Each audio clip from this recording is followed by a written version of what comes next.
Hi guys, অনেক দিন আমি বিরতি নিয়েছিলাম কিছু কারণের জন্য। অনেক প্রবলেমস এসেছিলো, তাই জন্যই আমি বিরতি নিয়েছিলাম। হঠাৎ আবার ইচ্ছে হলো আবার এই জগতে ফিরে আসার। সো আবার ফিরে আসলাম তোমাদের কাছে। জানি না কেমন সাপোর্ট পাবো, বাট প্লিজ আমাকে সাপোর্ট করো, আমি যেন ভবিষ্যতে আরও এগোতে পারি। সাপোর্ট করো প্লিজ। চ্যানেলটা সাবস্ক্রাইব, লাইক করে দিও, শেয়ার করে দিও প্রচুর পরিমাণে, যাতে সবাই জানে। Please please please. সো আজকের স্টার্ট হচ্ছে। আজকের লেখা হচ্ছে বায়না। বায়না। তুমি বায়না করেছিলে ভালোবাসতেই হবে। ঠিক আছে, আমিও ভালোবাসলাম। সব কিছু উজাড় করে দেবার পর আমি যখন বায়না করলাম থেকে যাও, ঠিক তখনই তুমি আকাশের মতো রং বদলালে। থেকে যেতে আর পারলে না। কোনো কিছু না ভেবেই অমনি তুমি চলে গেলে, চোখের সীমানা ছাড়িয়ে বহু দূরে। একবারও পিছু ফিরে দেখলে না।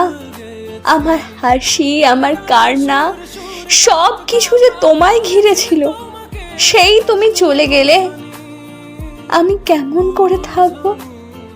একবারও সে কথা ভাবলে না যে তুমি বলেছিলে জীবনে যদি কোনোদিনও ঝড় আসে, আমায় কোনোদিনও একলা ফেলে যেও না। সেই তুমি কেমন করে পারলে আজ আমায় ছেড়ে যেতে? একটুও মন কাঁদেনি তোমার যে তুমি আমায় হাসাতে বায়না করতে, জড়িয়ে ধরতে বায়না করতে? সেই তুমি আজ কেমন করে তোমার হাত ধরে রাখার অধিকারটাও কেড়ে নিলে? আমার চোখের জল আজ তোমার চোখে পড়লো না? তাহলে কি সম্পর্ক পুরনো হয়ে গেলে তার সাথে মিশে থাকা সহস্র ভালোবাসা, আবেগ, অনুভূতি এইভাবেই দীর্ঘশ্বাস হয়? নাকি তোমার মতো মুখোশধারী ভালোবাসার মানুষ বায়না করে ভালোবাসা পাওয়ার পর